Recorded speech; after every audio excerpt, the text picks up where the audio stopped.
Wednesday, December 18th, we welcome you into today's edition of The Lunch Break right here on KDUS AM 1060. We've got you full, uninterrupted edition of the program today. The next 2 hours, myself, producer Corey, and you here on The Lunch Break. We have a lot to get into. It's nice to have the full 2 hours. We had ASU women's basketball yesterday. I'm okay with being interrupted for them, but it's nice to be back in our full 2-hour slot today. That's right. We can get comfortable. We can get cozy. We don't have to rush. We have the entire 2-hour program here today to get into everything in the sports world here in Arizona. And we will start with our daily special. And it's news that we were waiting for. It's news that we were kind of learning to expect from this team. We got a contract extension. Time for our top story of the day. It's the Daily Special. It was Monday where we first talked about the reports from Craig Morgan of PHNX Sports that the Cardinals were talking with Budda Baker about a contract extension, meaning those talks were in progress, ongoing. They were having those conversations. We thought that was a good sign. We thought that was a good decision by the team. And just think of how far we have come. It was less than 2 years ago that Budda Baker wanted a contract extension or he wanted to be traded. And here we are all that time later, and it is a brand new, freshly signed. The ink might not even be dried yet on the signature. It's a 3-year deal for Budda Baker. The deal, 3 years, if you haven't seen it, 3 years worth up to $54 million and has $30 million in guaranteed money that will keep Budda Baker here for the next 3 seasons. So he will end the 2024 campaign and will be here for 2025. We'll be here for 2026, and we'll be here for 2027. The AAV on the deal breaks down to about $18 million per year. And I think takeaway number one is that this isn't breaking the bank. This deal slots in 4th in average per year among safeties, behind Antoine Winfield Jr., behind Derwin James, behind Minkah Fitzpatrick. All 3 of those guys signed their deals that put them in front of Budda Baker in terms of AAV, average per year. They signed their deals at age 25. Budda Baker signing his deal at age 28. So you would expect that a player that is 3 years older, a player that is signing his mega extension 3 years later, isn't going to break the bank the way those guys did, the way those guys reset the market. The $54 million total value of the contract, that's 8th among safeties. So whatever way you want to slice this, you want to talk about the AAV, you want to talk about the overall dollar amount, wherever you want to slice this cake that is the Budda Baker contract extension, it comes in at a really sweet deal for the Arizona Cardinals. This is not an overpay. Didn't get paid more than Antoine Winfield Jr., Derwin James, Minkah Fitzpatrick, the young stars in this game who signed their deals while still in their prime at 25 years old with a bunch of their career left in front of them. And this is also not resetting the market. Budda slotted in 4th in average per year, 8th in total money. Did not reset the market. The Cardinals did not have to break the bank. They did not have to go outside their comfort zone because, let's face it, Budda Baker's 28 years old. He probably has 2 seasons left where you're going to get peak performance. You probably will look at the end of this deal when it's over at the end of 3 years and say that you got your money's worth, but you didn't have to go to the extremes. You didn't have to reset the market because Budda was going to hit free agency. You didn't have to go above and beyond what younger, more in their prime players were getting at this position. This is a fair market deal for somebody who is older at this position. A position that let's face it, kind of undervalued in today's game. Maybe it's changing a little bit the way the running back conversation is changing on the offensive side of the ball. And I don't scoff at the Cardinals getting 2 extensions done at those 2 positions. Not trying to reset the market at the running back group with James Conner. Not trying to reset the safety market with Budda Baker. Just trying to fall right in line with 2 positions that overall in the big picture are undervalued in the NFL. I tried to find a comparison for a deal here because it's hard to compare Budda Baker signing this deal at 28 years old with those 25-year-old safeties that we mentioned signing their deals. That's apples and wrenches. That's not on the same level. Kyle Duggar signed a 4-year extension with the New England Patriots and got $58 million. So he got more overall money, but they had to put an extra year on that deal. And so that contract might be the closest comparison point, but all in all, the Cardinals got done what they needed to get done. They took care of one of their own, and while peak value, is Budda Baker going to be a top 5 safety all 3 years of this deal? I don't know. I certainly would rather have him on my team and find out rather than watch him leave and go play someplace else, because that's the opportunity cost here. The opportunity cost of not doing this, of maybe saying Budda is past his prime, maybe saying you're not going to get peak seasons out of Budda Baker. They had to pay him as a top 4 safety in the league.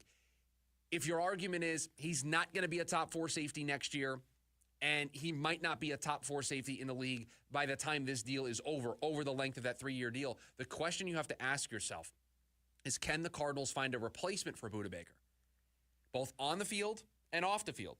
Can they find a replacement that is close in talent level, but isn't going to cost as much? And I just don't know if that answer was out there. Could be, might have been. Maybe you draft somebody. Maybe you get them on a rookie deal and they play close. I don't think there's anybody that's going to come close to the value that Budda Baker has to this team. Not just for his play defensively. He's the leader, the backbone of that defense, but also what he means to this organization.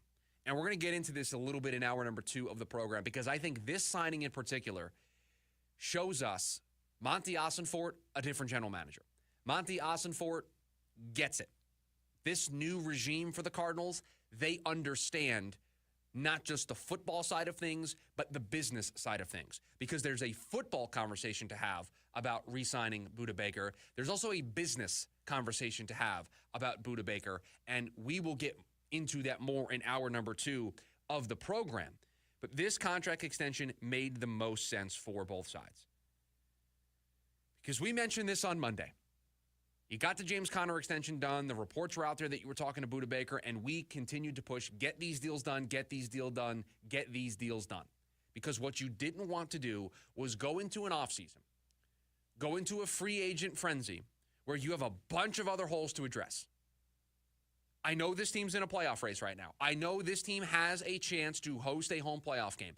There is not a single person out there that wouldn't discuss the Cardinals and say that their roster was free of holes, that they didn't have positions that they needed to upgrade this offseason. They have work to do this offseason. The last thing you want to do is add to that workload, add to that grocery list. Oh, I also need to replace James Conner. Oh, I also need to replace Budda Baker. Because you might be able to replace them talent-wise. You might.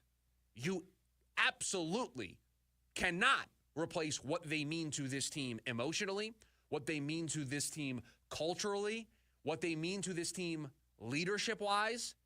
You can't replace those 2 players. And so we said, get these deals done, free yourself of that burden, keep your culture the way that it's supposed to be, but make sure that you don't add to your list.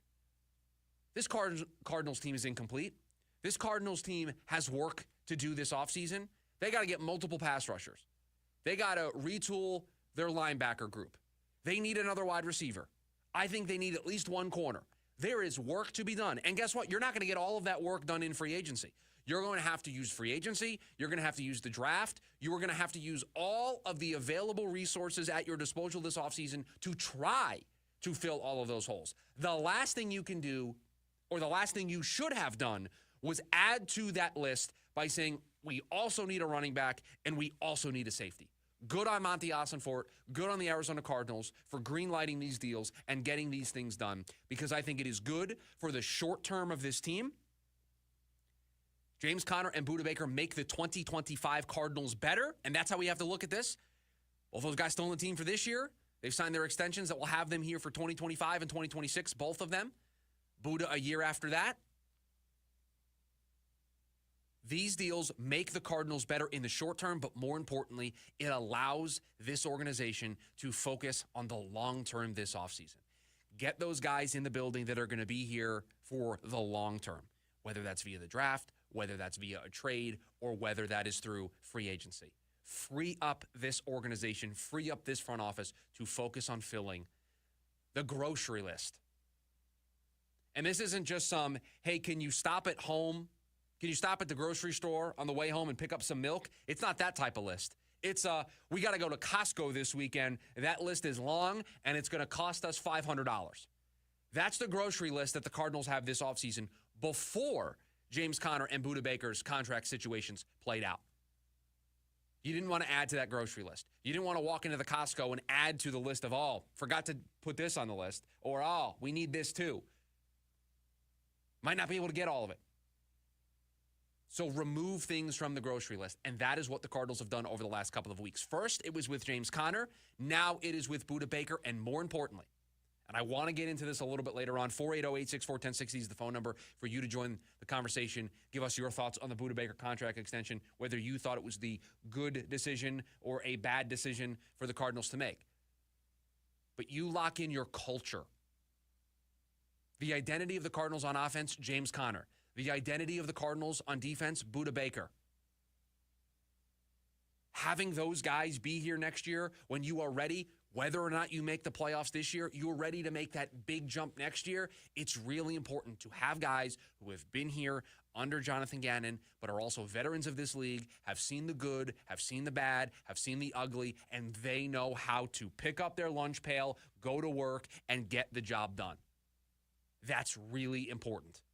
And so more so than paying Budda as a top 4 safety and hopefully getting top 4 safety play out of him, you got your culture guy. You got your tone setter on defense for the next couple of years here. And you just take that noise, you take that cloud, and you push it to the side.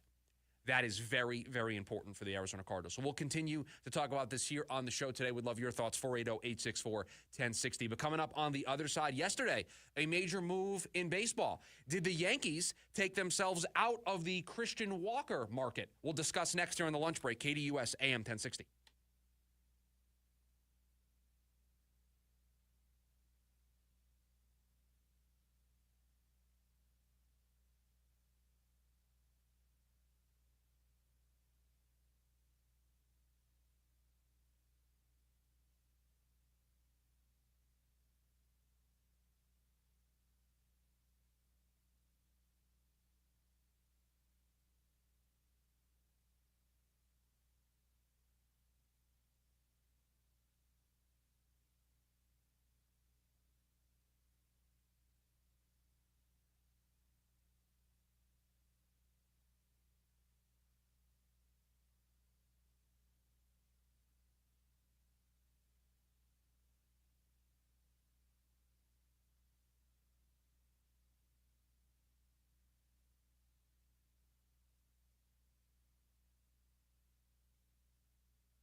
You know, I both love and hate when news breaks outside of the confines of this 2-hour radio program.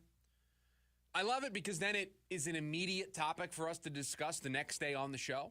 So it helps the prep process when I'm driving home and I see something and I'm like, oh, great, this happened. If it directly impacts one of the teams here in town, then that's a ball of yarn we can untangle for days. Or if it kind of is adjacent to those teams, how can I tie it back in and us have a bigger conversation about it? We're going to do that later today with the news that we learned yesterday about Michael Penix Jr. being named the starting quarterback for the Atlanta Falcons, them sitting down Kirk Cousins. We're going to try to tie that into the Cardinals and their current situation with Kyler Murray. But the thing I hate about it is I kind of like doing the high wire act of breaking news while we're on the air. I have to immediately give my thoughts, and we have to try to do this together in short order. I like that. Right. So I think the worst is the news that breaks at 1:05, where I'm back at my office editing the show. Yeah, working on the social content, putting stuff out on our YouTube channel, KDUS AM 1060, on the social channels, KDUS 1060, wherever you are on the social platforms. And I'm sitting there, and I'll just get a text message from a buddy and be like, did you see this? And then I'll go to Twitter and be like, oh, great. Could have used this 20 minutes ago on the leftovers. Could have used this for the show. I guess we'll do it tomorrow. 1:05, 5 minutes when we're off air, that's the news that bothers me the most. The 3:30, 3:45 driving home news, all right, there's not a window where I would have gotten to that on the air, right? That's just way too long after, and I'll just get it to I'll get to it the next day. But the right after, you couldn't do it 20 minutes before? The paperwork took that long? Come on, what are we doing here? So yesterday we had a piece of news that I think directly impacts one of the teams here in town, because it was announced. I was driving home yesterday, did some Christmas shopping, have some more to do over the next couple days, that the Yankees made a trade to acquire center fielder, first baseman Cody Bellinger from the Cubs. Didn't really give up a whole lot. Traded Cody Petit, who was just an arm for the Cubs. And the Yankees got themselves a power-hitting first baseman center fielder, hit 18 homers last year, hit 26 homers the year before, hit 307 the year before, was an MVP back in 2019, I want to say. Hasn't really lived up to that 2019 billing. Has been a decent player. Had a bad year that led to him getting non-tendered by the Dodgers. Ended up with the Cubs. Ups and downs. And found himself traded to the New York Yankees. Now, many assumed, after hearing that news, that the Yankees acquired a first baseman, also plays center field, but a first baseman, that this would take them out of the running for a first baseman. Well, in the words of Lee Corso, not so fast, my friends, because I think this does absolutely nothing to change where the Arizona Diamondbacks fit into the Christian Walker market and where the New York Yankees fit into the Christian Walker market. I don't think this changes anything. Because if you look at the way the free agent market is set up, if we look at the way the trade market is set up, both on the first base side and in the outfield, but mainly for the sake of this conversation, the center field market, there's a lot more options to pick from still on the first base side. Christian Walker's still out there. Pete Alonso's still out there. Paul Goldschmidt's still out there. Carlos Santana is still out there. And that's just the top of the market. The first base market has not moved at all. There's reports that maybe Josh Naylor of the Guardians could be available. That's a first baseman available via the trade market. So the first base market, way more robust than the center field market. You might be able to take somebody and shoehorn him into center field. You probably don't love his defense, but you can make it work. Whereas first base, you got a lot of guys who play first base. You got Gold Glove caliber first baseman in Christian Walker. You've got Silver Slugger potential with Walker, with Pete Alonso. You got Goldie, who there might still be something there. There are options across the board. Cody Bellinger's flexibility to play both first and center provides the Yankees with this. It provides them with the flexibility to pursue both paths. They can pursue going after a center fielder, and if they do, then okay, Cody will stay as their first baseman, but they can also pursue heavily Christian Walker, Pete Alonso, Paul Goldschmidt, Carlos Santana. Because if they land one of those guys, it's as simple as, hey, Cody, we're going to go put you at the other position that you play really well. You play a really good center field. So it's not taking him out of a position that he's really good at and taking him and putting him in a position that he's okay at. He is good, above average at both center field and first base. So that flexibility provides the Yankees an avenue to continue to go after an outfielder if they want. Maybe they want Anthony Santander. His defense, not sure that that's what I would do. Not sure I would play Aaron Judge in center field as that body continues to age. So it feels like the right course of action for the Yankees is move Cody Bellinger to center field and land yourself a first baseman. And they are reportedly still talking to all of those first basemen. Bob Nightingale, USA Today, reporting they're talking to Christian Walker and his representation. Pete Alonso, Paul Goldschmidt, Carlos Santana. All of those avenues are still open to the New York Yankees. Yesterday's move didn't change anything. Christian Walker is still a possibility for the Yankees just as much as he was a possibility for them 3 days ago before this deal happened. It is still a possibility. So how does this tie back into the Diamondbacks? Because I think everybody is looking for an angle. They're looking for a pathway for a Christian Walker Arizona Diamondback reunion. I get it. I understand it. This is a guy who provides 30-plus home run power, provides Gold Glove caliber defense, was here when this team went to the World Series. Hard to replace that type of production at first base, especially if you don't want to pony up for a Pete Alonso, if you don't want to pony up for a Carlos Santana, if you don't want to play in those deeper waters of the free agent pool. Hard to replace that type of production. You don't get 30 home run Gold Glove caliber defense for $2 million. It doesn't exist. So everybody's trying to find a way to get Christian Walker back to the Arizona Diamondbacks. Again, tough guy to replace. I get it. There are two pathways in which Christian Walker can return to the Arizona Diamondbacks. There's really only two. Pathway one, the Diamondbacks make a decision. And we hinted at this yesterday. We told you that only one time in franchise history has this organization gone above and beyond the $100 million mark for a free agent. And that was for Zach Greinke and his 6-year, $206.5 million deal. They've gotten close, 2 contracts in the 80s, but only one time have they gone over $100 million. And we think Christian Walker's probably looking at $25 million a season on a shorter-term deal. So $375, maybe you have to go to that 4th year and get to that $100 million mark. Maybe you don't, but maybe you do.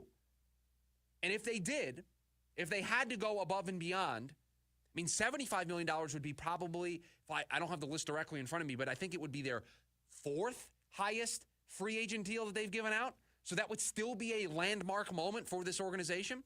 So pathway one, they make the decision. They decide this is a guy, we just got to have him. We got to have Christian Walker. We can't have it any other way.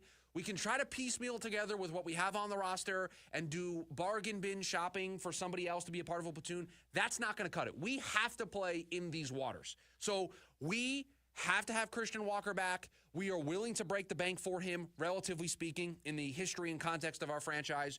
We are willing to mix it up with the Yankees, with the Mets, with the Nationals, whoever else wants to be involved. We are ready to play in that deep end of the pool. We are ready to get into the bidding war. That's pathway one, that the Diamondbacks decide this is the guy that they are willing to do that. A 33, 34-year-old first baseman who, let's face it, he's been good for this team, but he's older. So you sign him to a 3 or 4 year deal, you're probably hoping to get 1 or 2 good years out of him, 1 or 2 solid years out of him. So is that really where you want to make this stand as an organization? You've only done it once. Are you ready for this to be the player that you want to do it for a second time? That's pathway one.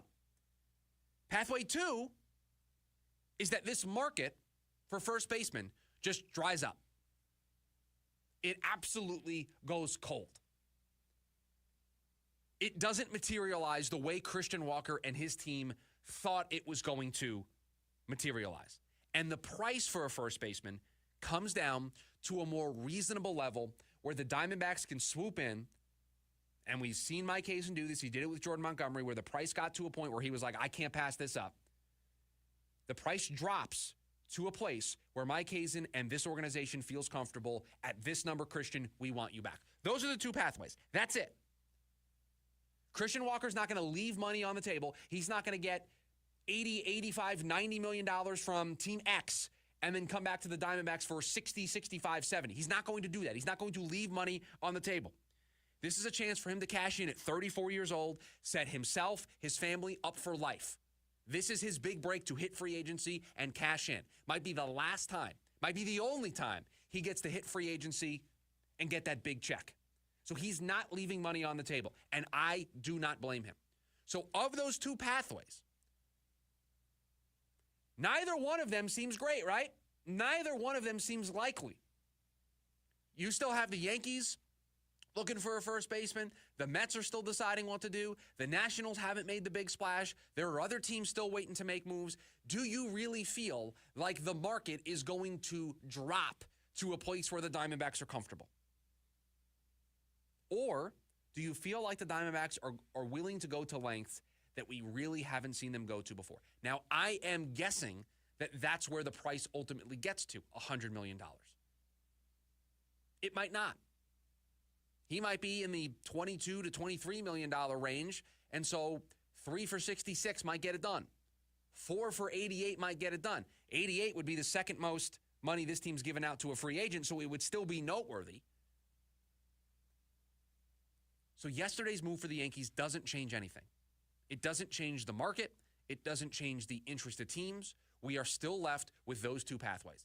The Diamondbacks decide this is the guy they want to pony up for. This is the guy they are willing to go above and beyond where we have seen in their franchise history they don't really go to. Or the market all of a sudden changes. The market dynamics change to where the Diamondbacks then become players. And as we sit here right now doing this show, those market dynamics haven't changed one bit. They haven't changed at all. Same teams interested, same players available. The bidding war will occur. So then that leaves us to pathway number one. And it's just one of those things, I got to believe it to see it. Is a 34-year-old first baseman going to be the guy that the Diamondbacks and this general manager, Mike Hazen, decide this is the guy we want to wade into the deep waters of the pool for? Deep waters for us, not deep waters for the Mets, Yankees, Red Sox, Dodgers, but the deep waters for us when it comes to free agency. I just don't know. I need to believe it in order to see it. So that move yesterday didn't change anything when it comes to Christian Walker's market. In fact, it puts us in the same spot we were in yesterday.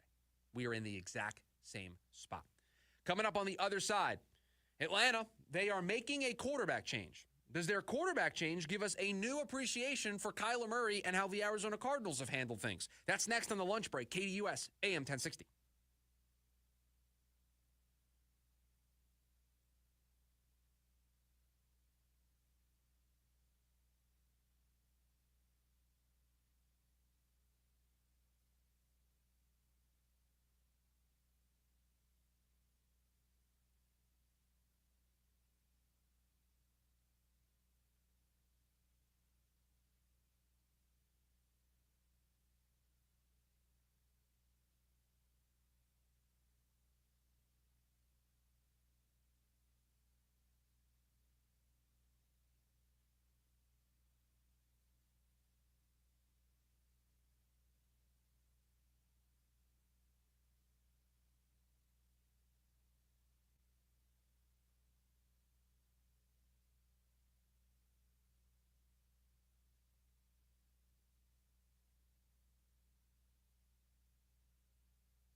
Make sure you download the KDUSAM 1060 app so you can take us with you on the go. Listen to all your favorite shows wherever you are. The KDUSAM 1060 app, download it today. Make sure you register.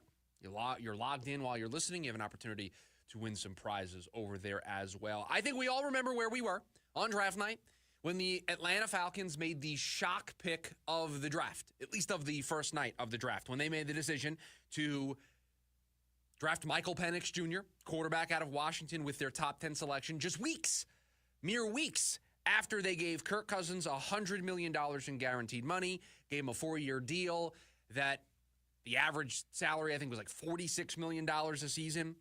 So weeks after doing that, they spent a top 10 draft selection on Michael Penix Jr. Now, normally, I don't think there would be a ton of outrage on drafting your future at quarterback. You have a aging veteran quarterback coming off of an Achilles injury. I think the idea of drafting a quarterback to replace that guy down the road makes some sense, right? But it just felt like Michael Penix Jr. wasn't that guy. Older prospect, injury history in college. Is that the guy that you really want sitting on the sidelines when he was the oldest quarterback prospect coming out of that class by a large margin, had been in college longer because of injuries that allowed him to get medical redshirt years and play longer and go to a bunch of different schools? So was that really the right plan? And so now we get to rehash all of this. We get to just air all of this out once again because the Falcons have made the decision to bench Kirk Cousins, go to Michael Penix Jr., try to salvage what is left of this season. They have completely collapsed here down the stretch. They have handed the division to the Tampa Bay Buccaneers. They need a spark quickly. They got 3 games left, so I don't know what kind of spark you're looking for. You got to turn things around immediately. You can't take a game or two to get into flow. You got to go. You got to win out. You got to find a way. So you're a game behind the Bucs for the division, and so you decide to make a change to fix your sputtering offense. And let's face it, this offense, dumpster fire. Kirk Cousins making some terrible decisions, some terrible throws, doesn't look like he's got much left. Looks like a washed-up quarterback. Looks like a guy that it was a mistake to give him $100 million. And so there's a lot of people today that are spiking the football. There are a lot of people today who were defending the decision to draft Michael Penix in the top 10, that were in support of the decision to draft Michael Penix in the top 10, and those people today are taking the victory lap. They are spiking the football and saying that this proves that it was a good decision because Kirk Cousins couldn't even make it one season, and it was good that the Atlanta Falcons had an in-house option ready to go, ready to take over. I've seen a lot of logic today about how signing Kirk Cousins and drafting Michael Penix increased the Falcons' odds of finding their guy at quarterback, their dude, you could say, at quarterback, talking about how most teams are either in the camp of we think we have our guy or we need to find our guy, and by taking this approach of signing Cousins and drafting Penix, that you at least increased your odds that one or the other would be the dude, the guy, and that you could say we figured this out. So you just took more swings at the bat. And I've been getting into it with people on Twitter about this. I responded to a couple. There is flaw in that logic. Because on a pure math basis, and there's nobody who loves the pure math more than me, on a pure math basis, 100% get where you're coming from. You increase your odds. Either Kirk Cousins works out, okay, great. That's a good problem to have. Or he doesn't work out, Michael Penix works out, great. Good thing we made that decision. You increase your odds of one of those two guys being the dude.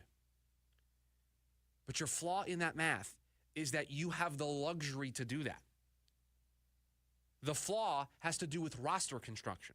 Because let me let everybody in on a little secret, and we are going to tie this into the Cardinals here in a second. The Atlanta Falcons had a flawed roster before they signed Kirk Cousins. They had a flawed roster after they signed Kirk Cousins.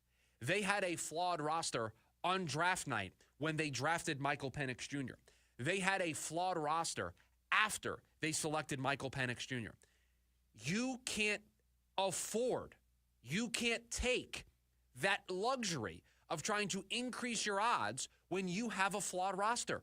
This team was not just a Kirk Cousins or a Michael Penix Jr. away from winning the division, going to the playoffs, making a run, winning a championship. They had other problems. They had other needs to address. You got to build a team. So you aren't afforded the luxury that they thought they had on draft night to say, we're going to take two swings at this because we're going to give up $100 million guaranteed in cash, and we're also going to use a top 10 draft pick. You didn't have a roster that allowed for that luxury. You were picking in the top 10 for a reason. You were in search of a quarterback for a reason. And so to take two swings and not really address the whole host of other things that were wrong with your roster is flawed logic. So I am not going to apologize for my take on draft night that it was a mistake for the Falcons to draft Michael Penix Jr. I am not going to raise my hand and apologize and say, oh, everybody was right. No. The reason why that was a bad decision was because the team was flawed no matter who their quarterback was. They did not have the luxury to approach it the way that they did. Other teams with more complete rosters who are just a quarterback away can afford to do that, can afford to take swings. If the New York Jets wanted to do this, spend a bunch of money on Aaron Rodgers, use their draft pick, move up and take a quarterback, and I can get on board with that. You rebuilt your offensive line. You have Breece Hall. You have Garrett Wilson. You have Sauce Gardner. You have DJ Reed. You have Quinn Williams. I can get on board with that. The Atlanta Falcons were not in shape roster-wise to have that luxury. So how am I going to compare this to the Arizona Cardinals? Well, I'm going to ask a question. Should this situation that Atlanta finds themselves in make us appreciate Kyler Murray and the way the Cardinals have approached their quarterback situation? Do we need to appreciate it more?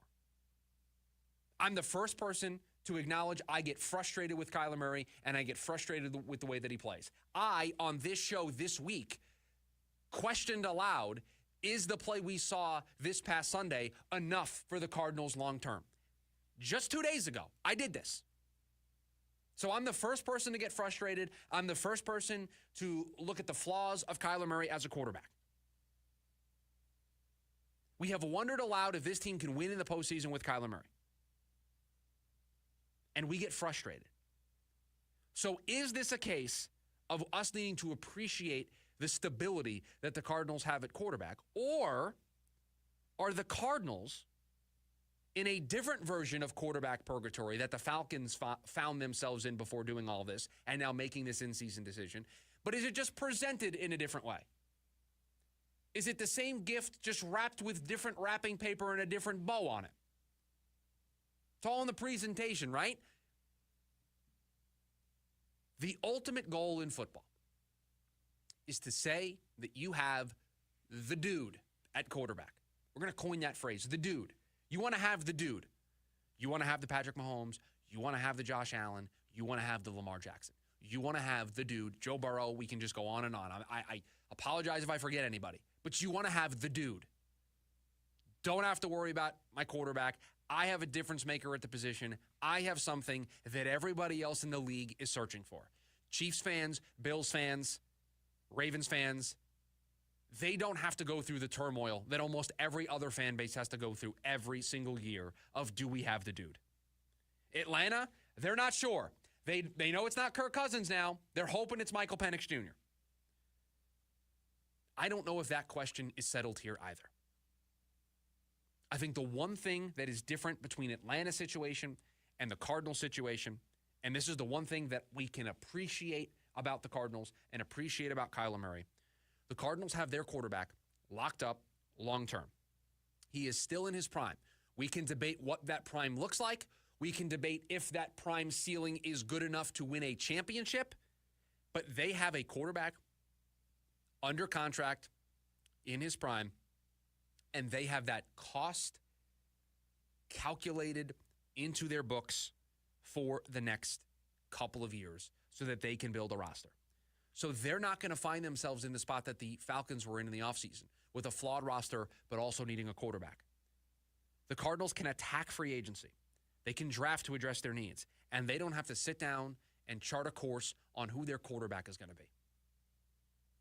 We can debate the ceiling of Kyler Murray, but the Cardinals aren't in the situation the Falcons were in last offseason of no quarterback, flawed roster. How do we approach this? And they took the approach of, we're going to take a swing in free agency, but we're also going to take a swing in the draft. The Cardinals don't have to have that conversation. They can load up this roster. They can give Kyler Murray one more go of this, and then they can make a decision after the 2025 season, and then they will have a roster ready to go for their next quarterback. So the thing I appreciate is that this pathway for the Cardinals is incredibly clear. For the Falcons last offseason, it wasn't. And the path that they chose to go down might end in utter disaster for them. They're on the outside looking into the playoffs. They've spent $100 million in guaranteed money. There's money associated on their books for at least this year and next year. And now they have to spend 3 games this season evaluating Michael Penix Jr. while also trying to make the playoffs. Right back in the quarterback purgatory they found themselves in last offseason. Now, you may say the Cardinals are in quarterback purgatory, but they at least have a direction. It's clear, and we know which way they are trying to go. The Falcons, it is a coin toss what direction they're going in.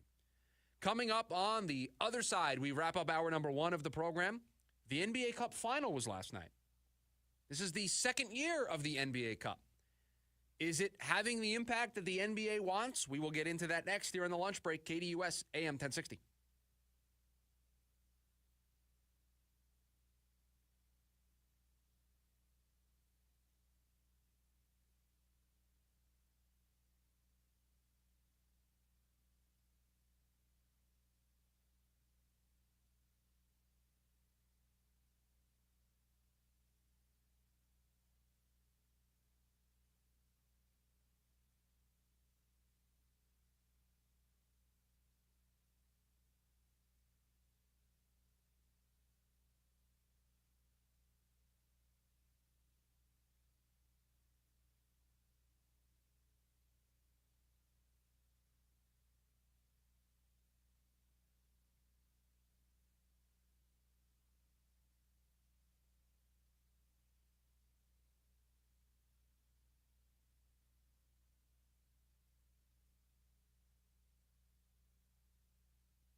Back to wrap up hour number 1 of the show. You want to join the conversation? 480-864-1060 is the phone number. You can also join us, YouTube, KDUS AM 1060 over there. You can join the video version of the show, hop in the chat, and get your thoughts in there. Last night, the NBA Cup Year 2 saw the Milwaukee Bucks defeat the Oklahoma City Thunder. Giannis, the MVP of the NBA Cup. And did you watch it? Did you sit down? Did you clear the schedule for the finals of the NBA Cup last night? Because this is year 2 of this process. And they're trying to increase excitement for the regular season. They are trying to get more eyeballs for regular season games. You've got the cool court designs. You have the bracket system, the group play, and who moves on, and then you go to the bracket, and then you play in Vegas. This is year 2 of this. And I'll be the first to say I was intrigued by the idea. I am all for commissioners in sports trying things. I'm all for attempting to modernize the game, generate more eyeballs, increase the footprint of the sport. I get it. I understand how it works. And I'm never going to knock a commissioner for trying things. But this isn't working. This is not generating the impact that the NBA wants it to generate. Because I guarantee you, I could do an informal poll, okay? I could walk through this building, and I could ask every single person what the NBA Cup is, and do they know when it happens? Producer Corey, 50% or higher. Wait, no, 50% or higher. If I go to, and this is not a shot at any of the people who work in this building, I think this is going to prove the point of what the NBA is trying to do because they're trying to get casuals. If I ask people when the NBA Cup is and what it is, do I get 50% or more response that people confuse the NBA Cup with the playoffs? In this building, if I walked around and I asked people about the NBA Cup, I think I would get a bunch of responses that would be, you're talking about the playoffs, right?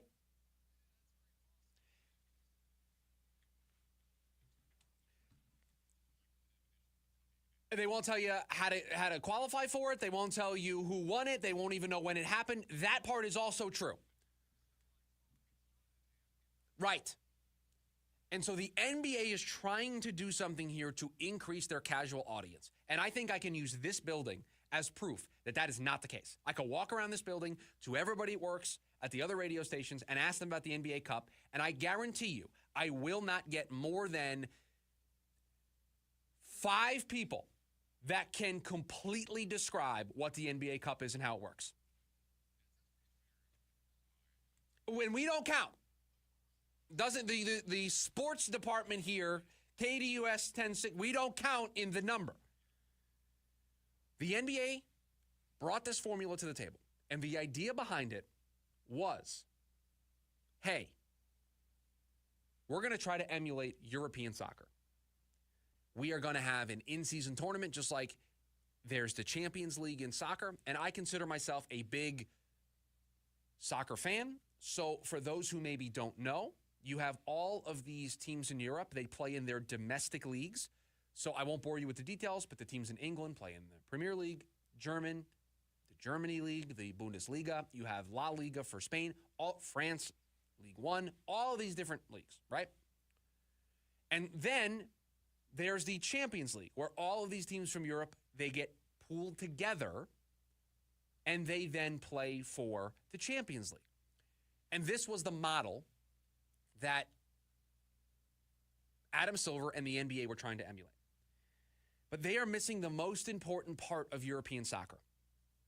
Because in order to qualify for the Champions League, and I won't even go into details about the leagues under the Champions League, like the Europa League and the Europa Conference League, but just know there are 3 different levels to European soccer. In order to qualify for European soccer, it is dependent on your finish in your domestic league. So in order to qualify for the Champions League, you have to finish, I'll just use the Premier League as an example. You have to finish in the top 4 in the English Premier League to get a spot into the Champions League. So your domestic results impact whether or not you play in the Champions League. Where is that mechanism for the NBA? Everybody's just in the NBA Cup because they play in the NBA. It's not an invitational where, let's just say, 8 teams get in based on where they finish the year prior. It doesn't work that way. So they're missing that competitiveness. There's also no stakes to it. The Champions League comes with a lot of money. It comes with a lot of prestige. You share in the TV revenue of how far you go. That championship almost means as much as the domestic league because you're going up against the best of the best in Europe. In the NBA, you already go up against the best of the best during the regular season. So this being an NBA Cup, it is a knockoff way to try to emulate something that unless you're going to do it completely, and you can't with the way the NBA is set up, it's not going to work. It's not going to work. The NBA has bigger issues on their hand. You've got a commissioner talking about looking into the critiques about how many three-point shots are being taken and how that's ruining the game. He's openly talking about we are constantly evaluating the way our game is played. There's a lot of criticism about it just becoming a glorified three-point contest. And so you have all of these problems. We're going to talk, it's a leftover story. I won't get to it here. They're changing the All-Star game format again in an attempt to generate more eyeballs. These sports have issues. Football is immune to this. These other sports have issues retaining audience. And the NBA product is not what the NBA product used to be. And they're making all of these changes. And here's the problem. Here's the issue with all of this. You are making changes on the margins. Oh, hey, let's do this NBA Cup. Let's change the All-Star game format. These are not meaningful, wholesale, earth-shattering changes to the product itself. They are cosmetic changes that are being seen through for what they are, which are cosmetic changes. And so in order for you to change your product and to generate more eyeballs, you have to make wholesale changes. You have to make earth-shattering rule changes. It took the NBA forever to institute the three-point shot. For a while, everything was just a two-pointer. And then they instituted the three-point line. It took them forever to do that. It was actually easier back in the day to make that change than it would be to make any type of NBA rule change here today. We're going to talk in hour number 2 of the show about a new report that came out from Major League Baseball about pitcher injuries and arm injuries and the like. And there are some rule suggestions that have come out of that. And so these two topics kind of go together. But you have a league that needs to make wholesale big-time rule changes. Like, I'm not saying they should do this, but eliminate the three-pointer or change where the three-point shot counts and where it doesn't. Like, that's the type of stuff that I'm talking about. Real meaningful things. It's easier to do that 20 years ago than it is today. Because 20 years ago, you could make that change, and yeah, people would be upset, and yeah, people might complain, but they would get over it. Because there wasn't really a forum to air your grievances every single night. All, if you change a rule, and the rule isn't really that great, social media, podcasts, radio, all these debate shows, it's constant in your face. It's harder. The MLB didn't even propose the golden at bat rule. It was just floated on a podcast. We talked about it for 3 days on this show. 3 days on this show, we talked about it. It was a conversation nationally for a week across the board. That wasn't even for something that was a proposal. So the wholesale changes that these sports need to undergo, it's hard to do that. It's almost impossible to do that because you have a social media audience. You have instantaneous news that is just immediate. And people decide right away whether or not they like something or don't like something. And so you get instant feedback. That's both good and bad. And so that's why when the NBA does want to make a rule change, or when Major League Baseball does want to make a rule change, again, the NFL insulated from this. They changed the kickoff to make it one of the worst things we've ever seen. And everybody says it's the worst thing they've ever seen, but they don't care. They just move on. And they're probably going to change it this offseason, and we're not going to care. We're going to continue to play fantasy sports. We're going to continue to play fantasy football. We're going to continue to talk about football ad nauseum, and it's not going to change our love for the sport. These other sports, they make a rule change, people just go up in arms. And so if you're going to make a rule change in the NBA, if you're going to make a rule change in Major League Baseball, and we'll talk about some of those in hour number 2 of the show, you almost have to be sure that it's going to be well received right away. You almost have to get 100% confidence before you even put the rule out there. It makes it impossible to change the game. It makes it impossible to make the meaningful, lasting changes that these sports need. You can't do it. You can't get it done. And so instead, what do we get? We get the NBA Cup. We get a tweak to the All-Star game format. We get things on the margins that are cosmetic, that don't really change. Nobody went out of their way last night to watch the finals of the NBA Cup because they said, oh my goodness, the NBA Cup is tonight? I've got to see this. That didn't happen.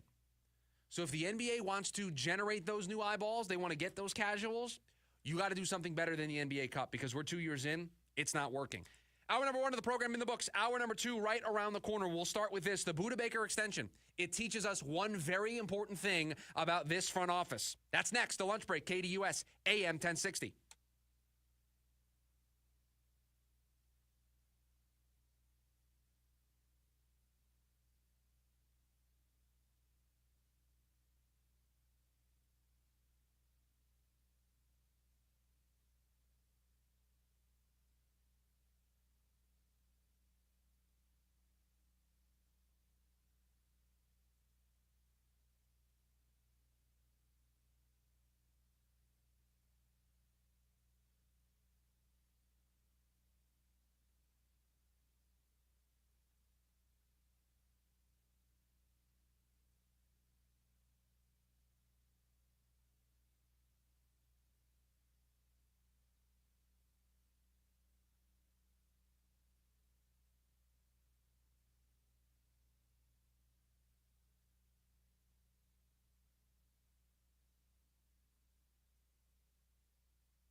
Oh, yeah.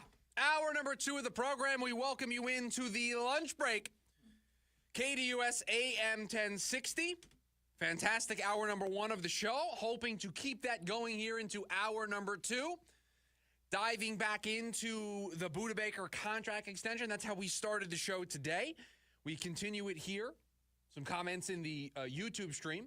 I'm assuming this is what Michael on the YouTube stream is talking about. He said the leadership value is huge with him. I'm assuming he's talking about Budda Baker, who just signed a 3-year, $54 million contract extension yesterday with the Arizona Cardinals. And I would agree very strongly with that take from Michael that part of this contract value is what he means to your team leadership-wise. And you can't put a number on that. You can quantify a lot about sports, a lot about the things we see on a football field. There are certain things you can't quantify. There are certain things that have value to a contract that don't necessarily get produced via a number, via a stat. and the leadership that Budda Baker provides to this defense, to this team overall, is something that was, I think, immeasurable. And so that's why I think it was a good thing that the Arizona Cardinals got this deal done. And I think the deal teaches us a very important thing about this new Cardinals front office. And at some point, I'll stop saying new.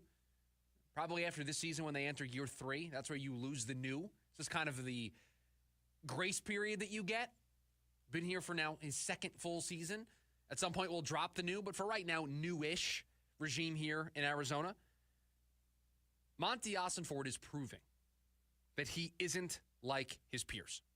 He isn't like Steve Keim before him and other Cardinals general managers. Keim's really the big example because he was here for so long. And he's kind of be where a lot of this conversation is going to be directed towards because some of the decisions that he made. But Monty Ossenford understands that there is a football side and there is a business side. And allowing Budda Baker to hit free agency, to let him leave the building, to let him not potentially finish his career as an Arizona Cardinal, would be bad football. And potentially, more importantly, it would be bad business. I saw a tweet, Johnny Venerable, PHNX Cards podcast, talking about how Steve Keim did the exact opposite of what Monty Ossenford did with Budda Baker yesterday with a bunch of players. And he named Calais Campbell, Tyrann Mathieu, Patrick Peterson, of all players who were immeasurable. What they meant to the culture of the team. Calais Campbell, Tyrann Mathieu, Patrick Peterson. I remember sitting in the chair right across from me, doing a show. Because for whatever reason, that was the chair I decided to sit in. Now I sit in the chair that has all the buttons. I guess I didn't trust myself back then with all of the buttons. Now I do. But I sat in that chair in the offseason where the Cardinals had to decide who to use the franchise tag on. And Calais Campbell was one of the names that you could have used the franchise tag on. And I said, boy, is it going to be tough to let a guy like that walk away. That this is a tough decision to make. And he walked away. Tyrann Mathieu left. Patrick Peterson left. Budda Baker not leaving. Producer Corey, you've seen the movie The Wolf of Wall Street? Yes? No? Yes? I'm getting a thumbs up. So you know the scene I'm about to reference. When Leonardo DiCaprio, I'm not going to say it. I'm not going to get us in trouble. But when he says, I'm not leaving. That is what Budda Baker is saying to the Arizona Cardinals. And what Monty Ossenford is saying to the fans. Budda Baker, he's not leaving. He's not going anywhere. Because this is I don't want to call it a secret, but this is the thing that is missed some of the time in modern sports. You need to give fans a modern hero. You need to give fans a forever player. You need to give fans somebody that they can point to that embodies their team, embodies who they are, and is the Arizona Cardinals. Kurt Warner, Carson Palmer, guys whose careers don't span just being an Arizona Cardinal. Kurt Warner won a Super Bowl someplace else. Carson Palmer, drafted by the Bengals, played with the Raiders, had great success with Arizona. Not taking away the success of those two guys, but not forever players.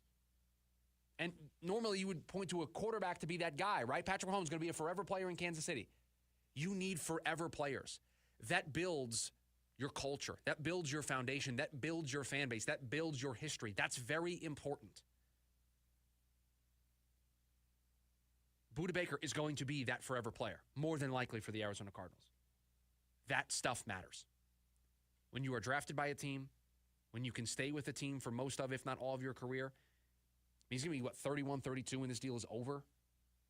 So I don't know if there's going to be another team that he makes a stop at. I think there's a chance he could be here for the remainder of his career, but he is going to be a forever player for the Arizona Cardinals. That's important.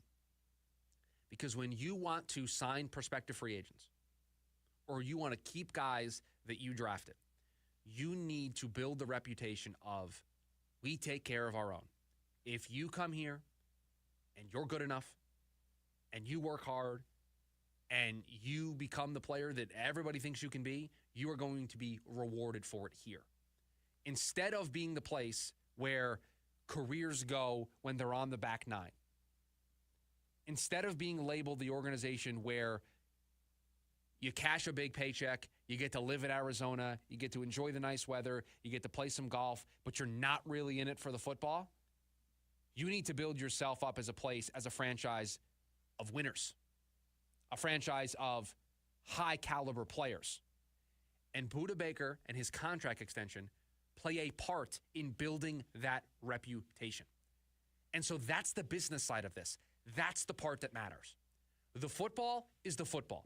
Budda Baker is going to go out there, and he's going to be awesome for this defense. Is he going to live up to the contract? And I put that in air quotes. I don't know if he's going to be a top 10 safety for the entirety of the deal. I don't know if he's going to be a top 4 safety for the entirety of the deal. I don't know. But what I do know is Budda Baker, after 2 years ago requesting a trade, after 2 years ago wanting a contract extension or wanting to be out of Arizona, for us to get to this place where he chose to stay, where he signed the contract extension, where he's on path to be a forever Cardinal, that is a credit to him, and it is a credit to Monty Ossenfort and this organization. Because Monty Ossenfort, he gets it. He understands that it goes beyond just to play on the field. Culture matters. Leadership matters. Developing an identity as a franchise of not just being a place where careers go to die matters. You don't want to be the place of retreads. You don't want to be that team that has that branding. And so it's not something that changes overnight. It's not something that immediately reverses course. But slowly over time, when you continue to have examples of players who have come here and succeeded and had the best years of their career, and they didn't just mail it in, or if you have a bunch of success stories of players that you drafted, you developed, and they became forever Cardinals, that changes the identity. That changes how you are viewed as a franchise. Budda Baker plays a large part in that. As Michael pointed out, the leadership value is very important. What type of message do you send if you decide that Budda Baker, his leadership, what he does for your culture, how good of a player he is for your defense, if you decide that that player is not worth extending, what are you saying about your franchise? What are you saying about the way you are going to operate as a front office? What type of a message are you sending? Now, that doesn't mean you break the bank. That doesn't mean you don't have guardrails. That doesn't mean that you don't have structure. And it doesn't mean that you don't have a point where you're willing to walk away. But there is nothing about the deal that Budda Baker signed yesterday that is resetting the market, that is an overpay, that is stepping outside of those guardrails, that is doing something that is in the disservice of the long-term health of this organization. You got to send the right message to your organization, you got to do the right thing, and you got to do it relatively in a cost-controlled manner. You did not break the bank yesterday. You did not reset the safety market. 8th in total contract value. 4th in average per year for a 28-year-old safety. You didn't break any of the norms. You didn't completely upend the market by paying a guy top dollar, making him the highest paid safety in the league. You didn't do it. You didn't go outside the guardrails. And so when you don't go outside the guardrails and you do the right thing for your organization and you keep a guy who matters leadership-wise, when you keep a guy who matters culture-wise, when you keep a guy who's the backbone of your defense, and you're able to send the message to your fan base that we want guys to be forever Cardinals, we want guys whose names will go up in the Ring of Honor, we want guys whose names will live forever in this organization that help us build a new reputation. When you're able to do all of that and not go outside the guardrails, you hit a home run. And more importantly, you get it. And so Monty Ossenfort yesterday proved to all of us he gets it. So good for Budda Baker. Getting his money.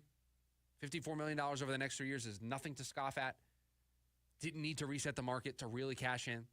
And good for the Arizona Cardinals, because yesterday is the start. James Conner also helps with this. But this organization, they are going about things the right way. They understand the football side and the business side. And when you have a GM that is able to balance those two things and put it together in the deal that we saw yesterday, should give you a lot, and I mean a lot, of confidence about where this organization is going. Because I did not want to have the conversation about Budda Baker leaving and to try to justify why it was the right decision. And you know what? I don't even think I would have tried to do it because it wouldn't have been the right decision. This is the type of player that you try to keep. This is the type of player that you make a forever Cardinal. Just what you do. There are times you have to just do the right thing. And in this case, you did the right thing, you made the right decision, but you didn't break the bank to do it. Just like you made the right decision to bring back James Conner, and you didn't break the bank to do it. And so good organizations find a way to thread that needle correctly. They find a way to thread that needle constantly. And Monty Ossenfort has this organization, at least from a big picture perspective, trending in the right direction in that regard. Coming up on the other side of the break, Major League Baseball, I think, attempted to sound the alarm. Is it going to do anything? That's next on the lunch break. KDUS AM 1060.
Major League Baseball attempting to get to the bottom of the issue that we see plaguing the sport right now.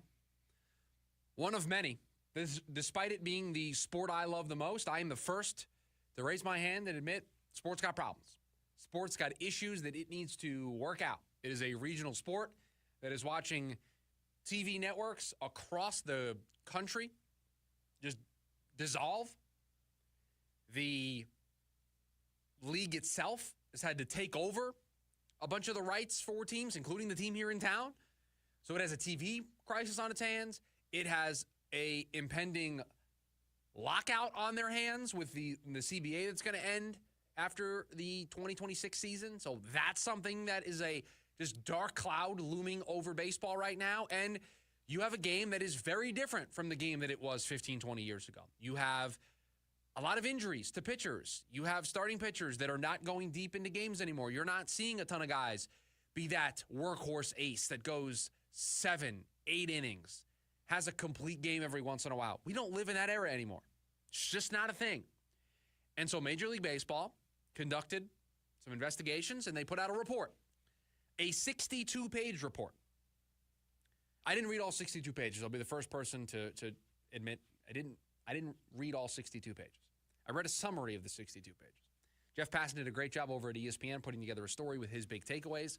And the 62-page report was an attempt by Major League Baseball to get to the bottom of these injuries.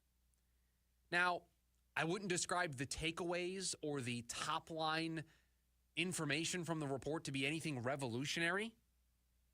They talk about velocity and spin rate being things that are impacting arm injuries. Guys are trying to throw harder. Guys are trying to increase their spin rate, and those things are directly correlated with more wear and tear on the arm, on the elbow, on the shoulder, and leads to more injuries. They also talk about the problem not being limited to just Major League Baseball, that this is a problem at the amateur level. Again, I don't think I needed a 62-page report to tell me that, but thank you, Major League Baseball. They talked about technology and how the emergence of these new systems has also played a role in the science of pitching being refined down to pinpoint accuracy on tunneling and your torque and IVB, which is vertical break, and just all of these numbers that pitchers pore over to try to be the best version of themselves. That stuff leads to injuries. Again, I didn't need a 62-page report to tell me that. The issues with youth baseball. Again, I didn't need a 62-page report to tell me that these problems start all the way down at the Little League and travel ball league levels because these players and sometimes their parents want their kid to become professional baseball players, and so they are investing in this stuff at a super young age. And so these guys, these young players are going to these pitching coaches and they're throwing year round. And it's just a system that feeds on itself and it leads to these injuries later in life. Yeah. I didn't need a 62-page report to tell me that. I've seen it.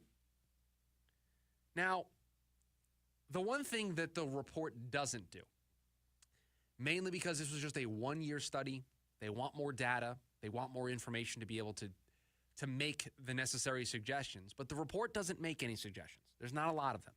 There's not a lot of rule changes. And I guess the response to that is, what can you do? You want to ban the technology? You want to say teams can't use the technology? You want to say that, hey, you throw a pitch over a certain speed, it doesn't count? You want to force a starting pitcher to have to stay into a game for at least 6 innings? I'm not going to be involved with those reindeer games. I'm not going to do it. Those are half-baked mockery answers. Those things would solve the problem. It would. But you can't do that. You can't put those types of guardrails on the sport. And so Jeff Passan in his story broke down some things that made some sense.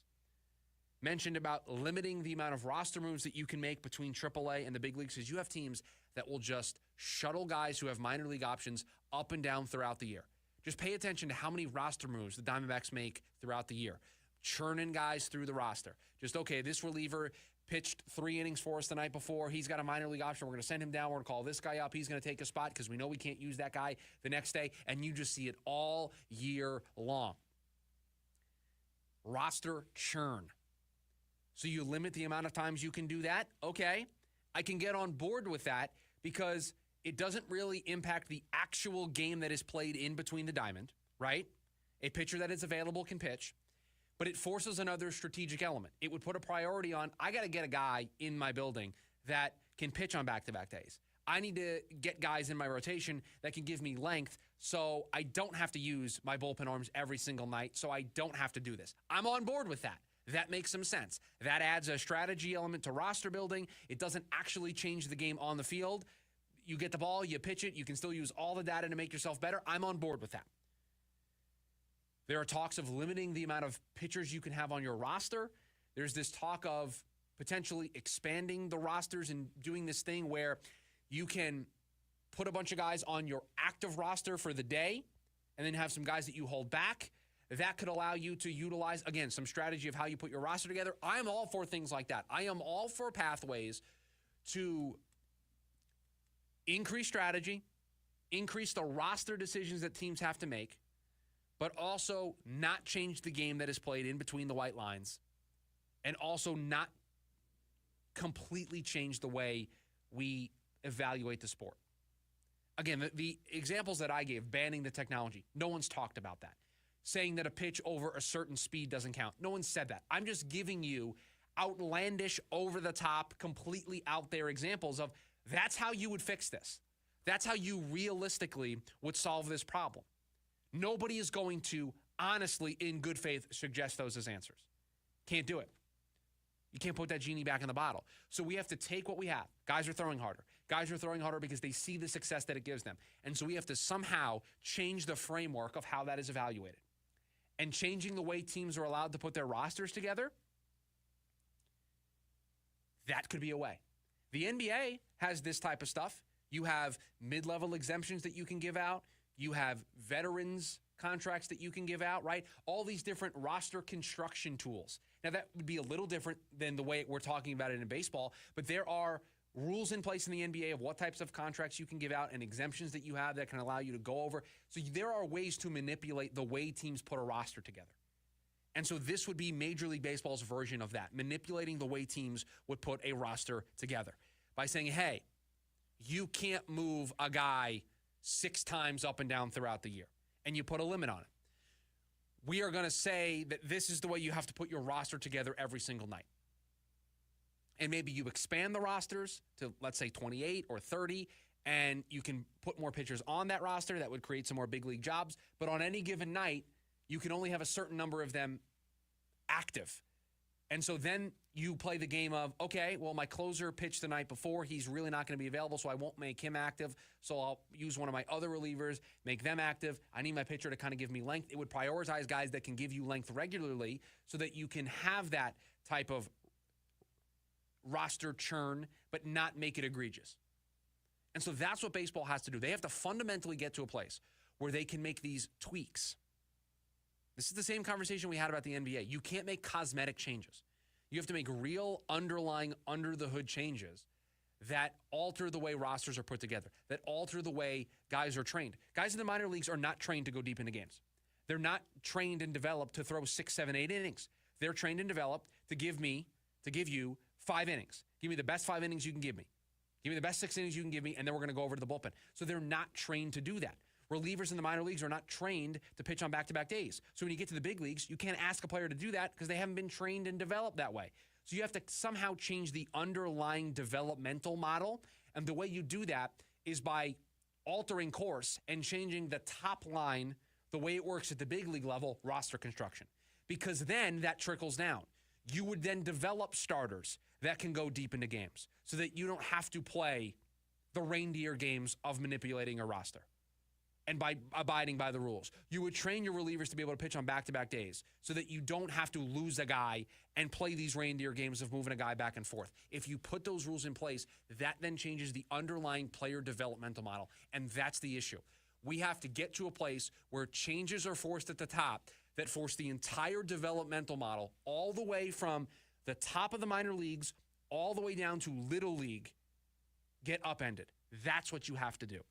Coming up on the other side, the post-Week 15 NFL Power Rankings, how I see the top 10 teams in the NFL. We'll do it next here on the lunch break, KDUS AM 1060.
Welcome back into the lunch break, KDUS AM 1060. Appreciate you joining us here. A full version of the lunch break here today. Felt weird doing the third segment of the show today, unlike yesterday. It was nice to get back to our normal routine. It was a little weird at first, but we are back full 2 hours here today on the program. We've got you until 1 o'clock. We'll hand things over to Doug Gottlieb. Then you've got Rich Eisen. Then you've got the Rooster, the Sports Zoo, all here on KDUS AM 1060. And if you're on the go, make sure you download the KDUS AM 1060 app so you can take all of those shows with you on the go. It is now time for us, since Week 15 is in the rear view mirror. Week 16 starts tomorrow. It's time for us to do our post Week 15 power rankings. And I will tell you, this week, you might be surprised at who's number one. You might be. You might be surprised at who's number one. That's all I'll say. We start with the honorable mentions. 3 this week. Honorable mention number 1, the Los Angeles Rams. This team is attempting very eagerly to be the team that you don't want to play in the playoffs. They're trying to sneak in, whether it's win the division or maybe find a way to sneak into that last wild card spot. I think they're 1 game behind Washington for that last wild card spot. They're trying to sneak in. They are trying to be the team that when you face them in the first round of the playoffs, you go, oh no. They're trying to be. They're not there yet because they're not in the playoffs. They are trying to be. They are trying to be that team. They have to hold on to the division. They have to hold off Seattle. They have to hold off Arizona. Who knows if they're going to be in, they're going to be out. Who knows?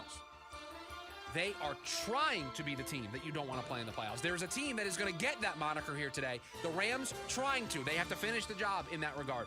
The Tampa Bay Buccaneers, the revenge of Baker Mayfield. He was cast aside in Cleveland. Didn't do all that great in Carolina. Did okay with the Rams. Is getting his chance in Tampa Bay, and he is making the most of it, and he has this team in first place in the NFC South. They might be a team that is a first-round bounce in the playoffs, but Baker Mayfield under center, they signed him to that extension this past offseason, and boy, has it paid off already. He has this team playing competitive football, and I'd like Baker to be my quarterback. It's not pretty all the time. He still makes those boneheaded decisions, but man, he plays with just such heart and such energy, and that's contagious, man. And when you have a quarterback that plays that way, that'll run through a wall for you, that will put his body on the line, it makes everybody else want to put their body on the line and just go out there and play hard. And so, man, you got to give credit to the Tampa Bay Bucs just on the outside looking in. The Washington Commanders, the last honorable mention, because I can see the hurt that they are going to cause me. I am not going to get myself all wrapped up in the great story that is the Washington Commanders and what Jane Daniels has done in year 1 as a rookie. I am not going to get on board with that because I can see the hurt that you're going to cause. I can see it. You are going to be a first-round exit in the playoffs. You're going to play a team. You're going to have a really good rookie season, Jane Daniels. Dan Quinn, your first year in Washington, you're going to just potentially be the coach of the year. You've done a great job. You've exceeded all expectations. Yet I watched you this past Sunday do it against New Orleans. And when you play a good team in the playoffs, you are going to let that fan base down. And so I don't want to be a part of it. I can see the hurt you're going to cause, and I want nothing to do with it. Number 10, the Houston Texans coming off their win against the Miami Dolphins. I don't know what this team is.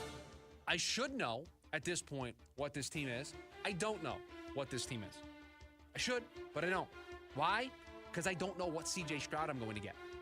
This year has not been last year's C.J. Stroud. This offense has not been last year's Texans offense. And I think if you want to beat the Chiefs, if you want to beat the Bills, if you want to go toe-to-toe with the likes of the Lions, or we'll go back to the AFC, the Ravens, if you want to do that, you got to have a potent offense. And I just don't know if the Houston Texans this year have that potent offense. And so I should know one way or the other what you are at this point, but I don't. The Denver Broncos. I should know what you are at this point, too. I don't. You're going to finish the year with double-digit wins. You're going to be a playoff team. But Bo Nix, by almost every advanced metric, is one of the bottom 5 quarterbacks in the league. This is very much smoke and mirrors. Credit to everybody involved.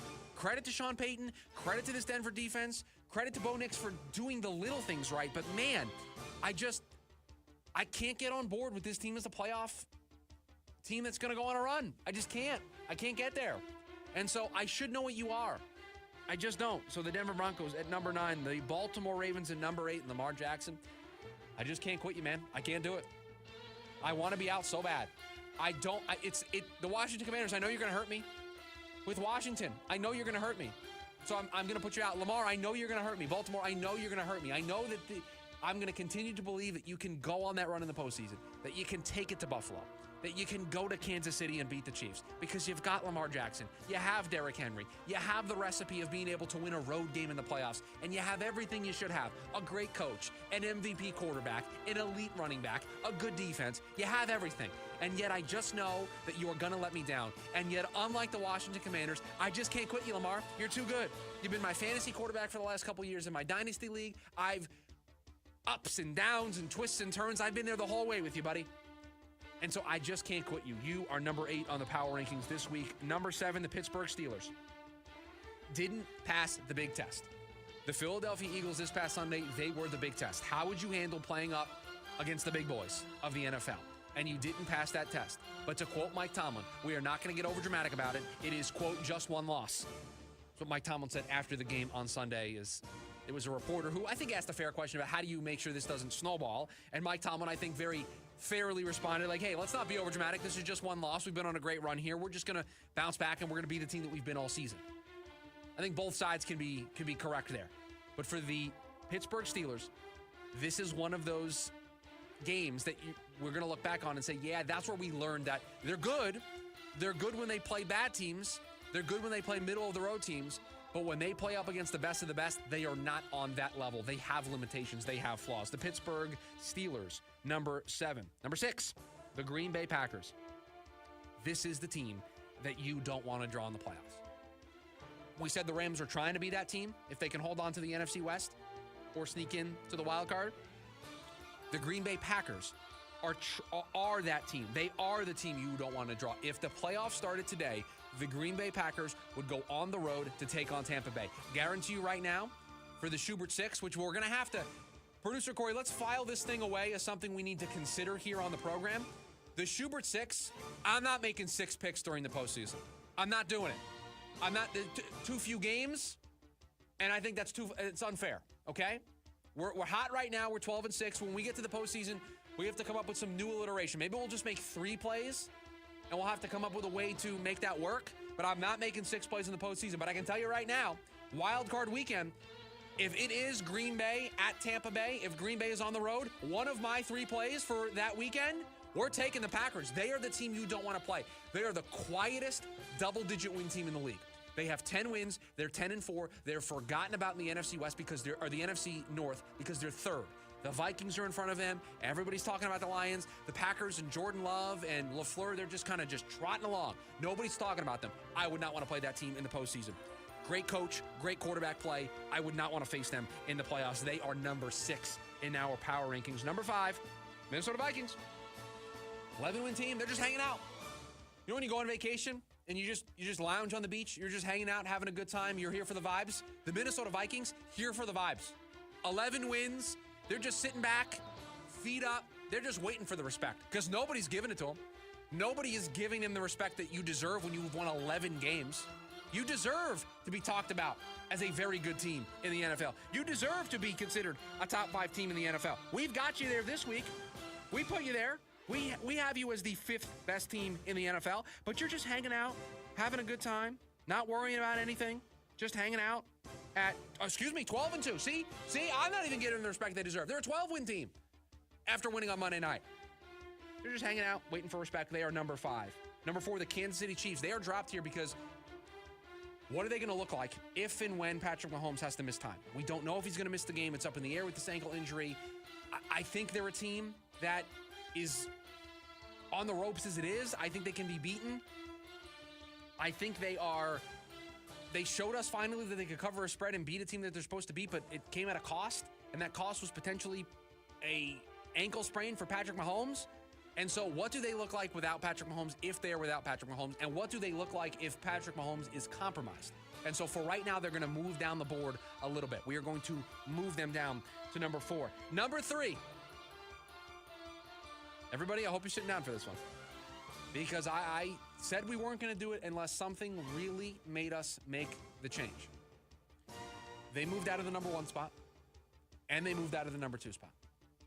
The number 3 team in the NFL after week 15 of the season. The Detroit Lions. Moved them all the way down to number 3. Injuries are going to plague this team. Not coaching decisions, not going for it on 4th down, not deciding to onside kick with 12 minutes to go in the 4th quarter. That stuff is all noise. That's all nice fodder for everybody else to point to as the reason why the Lions might run out of steam here. That is not the case. You can be the smart one. This is the advice. When you talk about the Detroit Lions, the thing that is going to doom them is the injuries that are continuing to pile up. potentially have lost David Montgomery, have a whole host of injuries on that defense. They are just running out of bodies. So don't get caught up in onside kick decisions or fourth down decisions. Don't get caught up in that. Injuries, not coaching decisions, are what's going to plague the Detroit Lions. Number 2, the Philadelphia Eagles infighting. What infighting? After Brandon Graham kind of let the cat out of the bag about A.J. Brown and Jalen Hurts not being on the same page, maybe not getting along all that well, they went out there and they dispelled that very, very quickly. And so if there is infighting, it's not affecting them in between those hash marks. It's not affecting them when they step foot on the football field, and they are peaking at the right time. And so right now, I think if you are looking for a standard bearer in the NFC, it's this Philadelphia Eagles team. And the number 1 team in the NFL after week 15 of the season, the Buffalo Bills. Because this might be the best version of the Buffalo Bills that we have seen. Josh Allen doesn't have the pressure of needing to get the ball to Stephon Diggs. He doesn't have that cloud hanging over the offense. He can play freely. He can play the way he wants to play. And he just has a cast of supporting players that he is able to, on any given week, make one of them the star. And it is rotated throughout the year. I think they've had, in the last 7 games, they've had 5 or 6 different players lead the team in receiving, in targets and catches and yards. It's been different every single week. That's what this freedom allows. And I think this freedom also allows them to be the best version of themselves on offense. And I think that is scary for the rest of the NFL. So to quickly recap, the honorable mentions: the Commanders, the Bucs, and the Rams. 10, the Texans. 9, the Broncos. 8, the Ravens. The Steelers, 7. Packers, 6. Vikings, 5. Chiefs, 4. Lions, 3. Eagles, 2. And Bills, the number 1 team in the NFL after week 15 of the season. Coming up on the other side, we will wrap up this edition of the Lunch Break. Got a bunch of stories in the leftovers, some other quarterbacks being benched in the NFL. We got a Suns story and the NBA and their new All-Star game format. We will get to all of that here on the other side. The Lunch Break, KDUS, AM 1060.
Back to wrap up today's edition of the Lunch Break. We appreciate you joining us. If you missed anything, you can always podcast the show. Just search up the lunch break wherever you get your podcast, and then you can catch up on anything that you missed from the show. We've had a great show today talking about Budda Baker's contract extension, a bunch of rule changes across the sports as they are all dealing with issues, baseball and basketball in particular, and we wrap up the way we wrap up every single edition of the show by getting into all of the stories that we didn't fit into the show. And I need producer Corey's take on this. Is that okay with you, producer Corey? Can I get your take on something? I consider you, and I mean this with all the respect in the world, you're a casual sports guy. You are my sounding board for if something will land with the masses, okay? I am too in the weeds on this stuff. I am diehard across the board, so maybe things that don't land for me will land for the casuals, and things that I think will land for the casuals won't land at all, right? So you're my sounding board. The owner of the Phoenix Suns, Matt Ishbia, put out a tweet earlier today. Have you seen this? Perfect. So we're going to get a good reaction to this. He has announced new concession prices, okay? $2 hot dogs, $2 waters, $2 sodas, $2 chips, $2 popcorn. Across the board, $2 value menu. So normally, what would cost a family of four $98 to spend on hot dogs, water, and popcorn, they will now spend $24. Do we think this is just a marketing gimmick, or do you think this is going to actually get people to want to go to games more?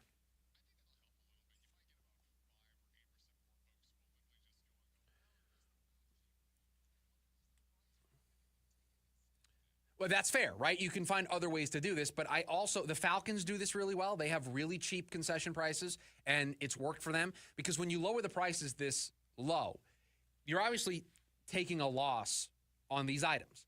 You're hoping to make it up in volume, right? This is a volume play at this point. You're hoping that by lowering these prices, people who maybe eat beforehand, who don't spend at the stadium, will then spend at the stadium. I will tell you, last Friday, I took my fiance, my daughter, the three of us went out for dinner after her softball game on Friday night. The three of us went to a chain sit-down restaurant. I don't want to give it away because maybe they're a future sponsor of the show, right? We want to just make sure we don't throw anybody under the bus. The three of us, my daughter is 10, myself, my fiance, we're in our 30s. What do you think that bill was for the three of us?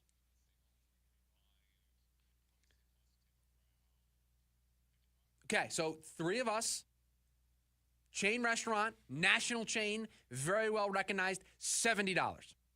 For three of us to go to dinner. And I got to tell you, we didn't order a ton. Sometimes you can get a bill that high and you can look around the table and be like, all right, I see how we got here. I don't know how we got there. And so this is where I think this matters. I think there are a lot of people right now who are going to the grocery store, and I'm not trying to get too political here on the show, but there are people who go to the grocery store, they are buying things, and they see that the prices are elevated. And so if you see those prices every single day when you go to the grocery store, right? I see it anytime I go to the grocery store. Is a family of four going to not want to go to a Suns game because they know what the prices are at the grocery store, and they're probably thinking to themselves, man, I know what it's going to be like if we go to the stadium. Food's going to be outrageous, and it's going to be a $400 night for me to take my family to the Suns game. Where instead, you can get a couple of upper-level tickets, maybe $60. You spend $24. Now we're in for $100. That's more reasonable for a night out, seeing some Suns basketball, enjoying some food at the stadium. So I like this move. This is a good move. And I do think this does move the needle because we are in a climate right now. Again, I'm not trying to be political, but we are in a climate right now where everybody is paying attention to the cost of things, especially when it comes to food, convenience, entertainment. You're paying attention to this stuff. And so I think this is a very savvy business move by the Phoenix Suns because you're kind of taking the loss, but you're hoping to make it up in a volume game. And I think it will work out for them. And so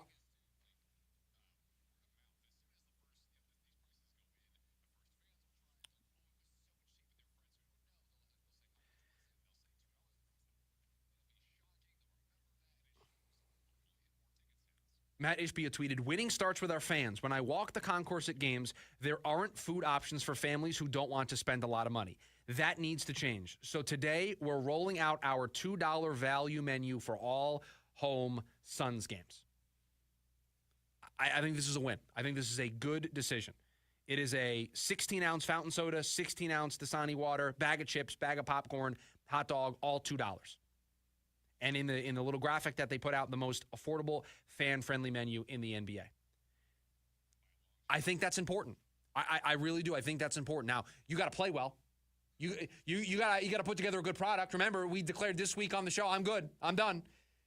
You want to get people into the building. You got to play well, but it also helps. Because there are times where, in my house, we consider going to a sporting event. We consider going to an event, but we have to factor everything in. You're paying for parking. You are buying tickets. You then have to buy food. And all of a sudden, something that you think is only going to cost $100 is a $350 night out. That changes whether or not you want to do something. And so this is something that the Suns can control, and it's good PR, like you mentioned. Word of mouth is going to spread on this. But I also think just overall, positioning yourself as fan-friendly, positioning yourself as affordable, positioning yourself with options for people is at least going to open up more potential customers. There are more people that in the past were not going to consider, going to a Suns game that will now do so because of this. So shout out to the Suns for making that change and making that decision, and we'll see ultimately what it looks like. Speaking of the NBA, they are once again making the pivot to a new All-Star game format. This time, and break out your notebook, your pen, your pencil, write this down so you remember it. 4 teams, 3 games, 1 night. So gone are the drafts, gone are the rising stars against the veterans, all of it off the table. Just all of it gone. We're now going to a 4-team, 3-game, 1 night NBA All-Star game format.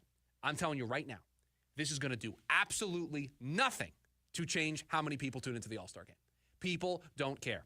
The game doesn't mean anything. The effort level isn't very high. Nobody cares. Nobody cares about 4 teams that are put together, 8 All-Stars on each team. Nobody cares. The 4th team is going to be a winner of the Rising Stars Challenge. Nobody cares. Because every time we change this, you turn on the television as a casual fan. You then see, oh, this is a different format than it was a year ago. This is different. And then you got to get the graphic that gets put up with the big explainer of all the new rules and all the new things that are there. And then by the time you finally get it all figured out, they're just going to change it again. This goes back to the conversation we were having in hour number 1 of the program. These are cosmetic changes that don't do anything big picture. They don't change the casual fan investment. They don't change the eyeballs on the sport. They are cosmetic, on-the-margin changes that don't actually do anything. The NBA Cup is a cosmetic change. The courts are different. There's a trophy that you win in the middle of the season. We get to play a couple of games in Vegas. But there's nothing tangible that changes about the product. And that's the bigger problem right now. People are more disillusioned with the NBA product than they are with the NBA presentation. That's the issue. And so you can change your All-Star format. You can try to spice up your regular season by adding the NBA Cup. It doesn't change the inherent flaw with the game right now. A flaw that Adam Silver has said that they're going to look into. That they're looking into the critiques of the game becoming a glorified three-point contest. Now, he pushed back on that. He said that he wouldn't reduce it to a three-point shooting issue, but that they are going to look into it. That's the problem. There are too many people out there that don't want to turn on a game, that don't want to watch a product that is just 2 teams going up and down the floor, jacking up three-pointers. They just don't want to see that. It's not enjoyable. Watching all of the missed buckets, watching everybody try to hit a shot from the logo, it's just not enjoyable. That's the problem with the game. Not getting more people involved in the regular season with an NBA Cup or not changing your All-Star game format. At the end of the day, if the All-Star game is not going to matter, if it's not going to mean anything, no change that you can make is going to get more people involved. I didn't even get to talk about quarterback changes. That's how it goes sometimes.